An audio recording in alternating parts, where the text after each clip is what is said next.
You've heard a lot about our president in the months or years leading up to the upcoming election. Some true, some not so true, some just straight up BS. I'm talking to you, Donald Trump. A Washington Post associate editor and Pulitzer Prize-winning journalist David Maraniss has a book that gives us a look at the real president. It's called Barack Obama, The Story. He visited us here in the Washington Watch studio, and here's what he had to say.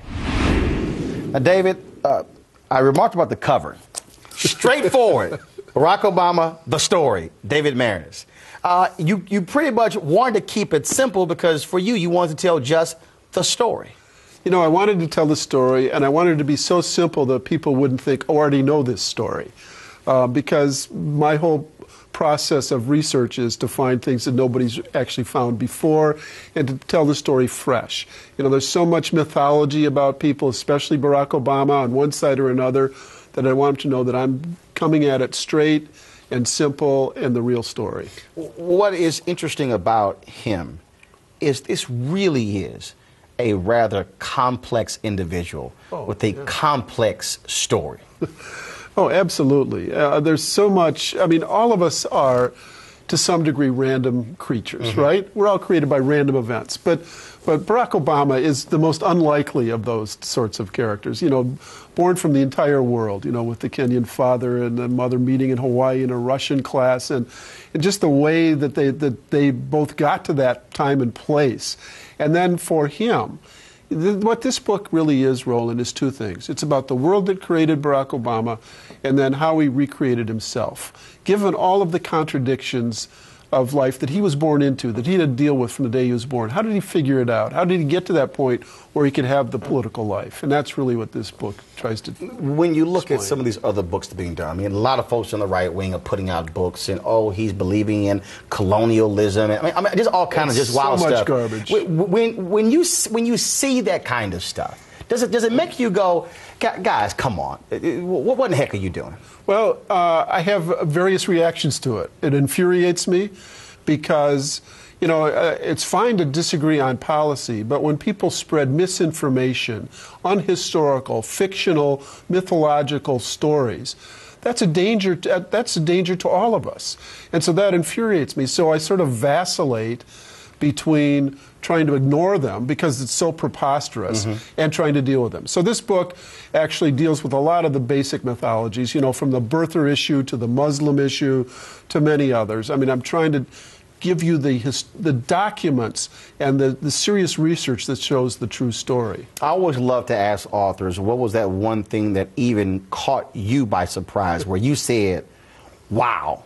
What was it for you in researching his story? Well, there were a few things. I mean, obviously, finding his girlfriend was one of those because in his memoir, his college girlfriend, you know, in his memoir, he writes about, I loved a girl in New York once. Every journalist in America, when they read that, said, who is it? Right. Got to find her. I knew I had to for this book. It took me 3 years, and it was quite a search. And then once I did find her, what was important to me was that it wasn't really, she kept a journal and she gave it to me, but it's not that it was salacious, it's that it was revealing. This woman, a young Australian, was writing when Barack Obama was 22 and 23, I know there's a strong black woman out there for him somewhere. She was watching him as he was sort of searching for his identity, trying to find himself in the African American community. She was very observant about that. She was also observant about what she called the veil between him and the rest of the world, which anybody who's dealt with him notices at various times, you know, that sort of reserve. And so finding her was really important to me for those reasons. Now, in others, not shocking things, but really revealing, you know, the title of his memoir is Dreams from My Father. And it's, in a sense, along with his search for racial identity, it's about the hole in his life that not having a father presented. Well, when I found more about his father, it became apparent to me that he was lucky he never lived with his dad. His father was brilliant, but he was not just an alcoholic, he was physically abusive. And I interviewed his third wife, another American woman who described in great detail the difficulties of living with a physically abusive, violent man. And that would have been a trouble for young Barack, you know. So, it's not an easy thing for anyone to say, but I think nonetheless it's true that he was probably better off not having to deal with that father that was such a hole in his life. You look at political animals, Al Gore, Bill Clinton, you look at any number of people. They always had this intense focus on politics. He didn't. Bill Clinton, man, you know, I wrote a biography of him too. Clinton wanted to be president from the day he was born, right? I mean, he ran for president of every office in high school so much that when he was a senior, the principal, Johnny May Mackey, came to him and said, "Billy, you can't run for class president. We're sick of you." So he said, "Okay, I'll run for class secretary." And he ran against his girlfriend, and she beat him, and he wouldn't talk to her for weeks. I mean, that's Clinton. And then, he gets to Georgetown class president all the way along. You see none of that with Barack Obama, really. In high school, he basically played basketball and fooled around. He was a pretty good student, but not really applying himself.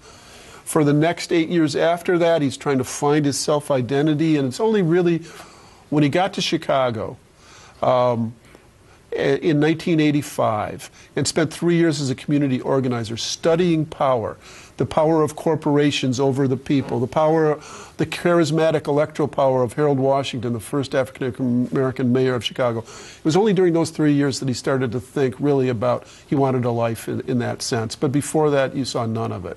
Well, it is certainly a remarkable story. Folks, simple. Barack Obama, the story. Author David Maraniss. David, we appreciate it. Thanks a lot. Thank you, Roland. All right.